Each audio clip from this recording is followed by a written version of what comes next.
Friends, இந்த முட்டை வறுவலை பாருங்களா, பார்க்கவே எவ்வளோ ஒரு சூப்பராக இருக்குது. டேஸ்ட்டும் அந்தளவுக்கு நல்லா சூப்பராக இருக்கும். நீங்கள் வீட்டில் முட்டை வாங்கினீங்கன்னா குழந்தைங்களுக்கு இது மாதிரி செஞ்சு கொடுங்க, அவங்க விரும்பி சாப்பிடுவாங்க. டேஸ்ட்டும் அந்தளவுக்கு நல்லா சூப்பராக இருக்கும். இன்னைக்கு நம்ம சூப்பரான முட்டை வறுவல் எப்படி செய்யலாம்னு பார்க்கலாமா? Hi friends, welcome to Kerala சமையல். கேரளா சமையலில் முட்டை வறுவல் தான் பண்ண போகிறோம். வாங்க எப்படி செய்யலாம்னு பார்க்கலாம்.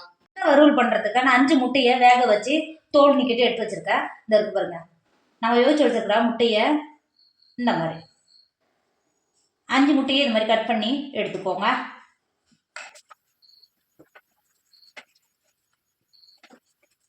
கட் பண்ண முட்டையை மாற்றி வச்சுக்கோங்க.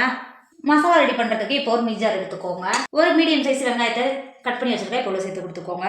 அது கூடவே ஒரு துண்டு இஞ்சி, 10 பல்லு பூண்டை தோல் நீக்கிட்டு எடுத்து வச்சுருக்கேன், இப்போ சேர்த்து கொடுத்துக்கோங்க.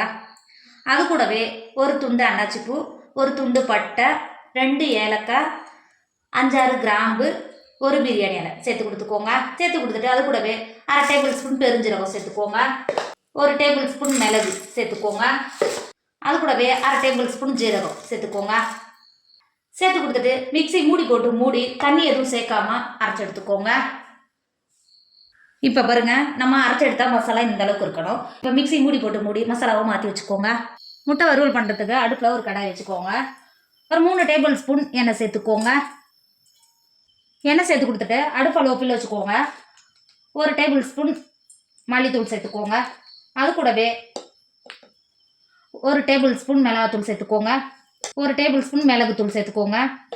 சேர்த்து கொடுத்துட்டு மசாலாவை எண்ணெயில் இது மாதிரி கிண்டி கொடுத்துக்கோங்க.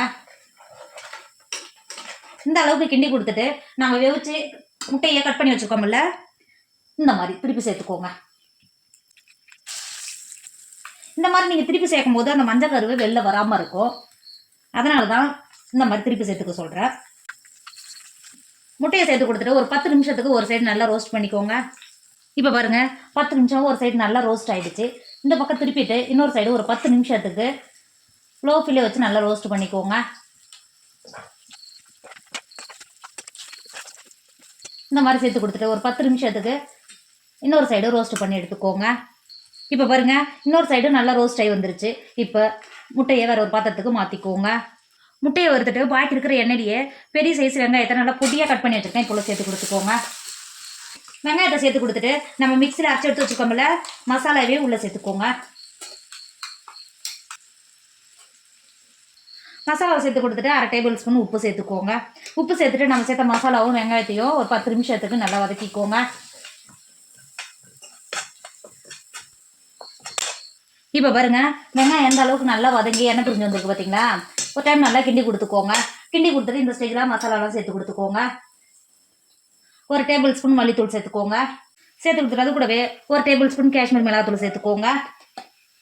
1/2 டேபிள் ஸ்பூன் கரம் மசாலா சேர்த்துக்கோங்க. மசாலா சேர்த்து கொடுத்துட்டு ஒரு டைம் நல்லா கிண்டி கொடுத்துக்கோங்க. கிண்டி கொடுத்து மசாலாவோட பச்சை வடை போகிற வரைக்கும் ஒரு 5 நிமிஷத்துக்கு நல்லா வதக்கிக்கோங்க. இப்போ பாருங்க, ஒரு 5 நிமிஷம் நல்லா மசாலாவோட பச்சை வடை போய் நல்லா எண்ணெயில் நல்லா வதங்கி வந்துருச்சு. இந்த ஸ்டேஜில் ஒரு 1/4 கப்பு தண்ணி சேர்த்துக்கோங்க. தண்ணி சேர்த்து கொடுத்துட்டு ஒரு டைம் நல்லா கிண்டி கொடுத்துக்கோங்க. இந்த அளவுக்கு நல்லா கிண்டி கொடுத்துட்டு மூடி போட்டு மூடி மசாலாவை வேக விடுங்க. பாருங்க, மசாலாவோட பச்சை வடை போய் எந்த அளவுக்கு நல்ல மசாலா வெந்து வந்துருக்கு பார்த்தீங்களா? இப்போ ஒரு டைம் நல்லா கிண்டி கொடுத்துக்கோங்க. கிண்டி கொடுத்துட்டு நம்ம ஏற்கனவே ரோஸ்ட் பண்ணி மாற்றி வச்சுக்கோம்ல, முட்டையை உள்ளே சேர்த்துக்கோங்க.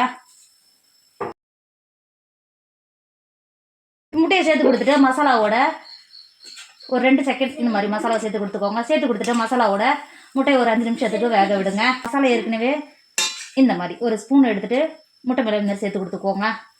சேர்த்து கொடுத்துட்டு ஒரு 5 நிமிஷத்துக்கு இந்த மசாலாவோட முட்டையை வேக விடுங்க. பாருங்க, மசாலாவோட எந்த அளவுக்கு நல்ல முட்டை சேர்ந்து வெந்து எண்ணெய் பிரிஞ்சு வந்துருக்கு பார்த்தீங்களா? இந்த அளவுக்கு வெந்து வந்தாவே போதும்.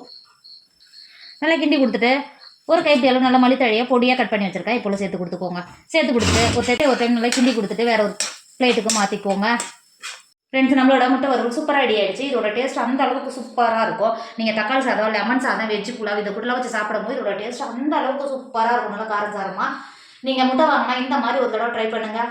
வீட்டில் இருக்கிற குழந்தைங்களிருந்து பெரியவங்க ஒரு விரும்பி சாப்பிடுவாங்க. டேஸ்ட்டும் அந்தளவுக்கு நல்லா சூப்பராக இருக்கும். கண்டிப்பாக நீங்களும் ட்ரை பண்ணுங்கள். என்னோட வீடியோ உங்களுக்கு பிடிச்சிருந்தா உங்கள் ஃப்ரெண்டு உங்கள் ஃபேமிலிக்கு ஷேர் பண்ணுங்கள். மறக்காமல் கேரளா சமையல் சப்ஸ்கிரைப் பண்ணிக்கோங்க. தேங்க்யூ.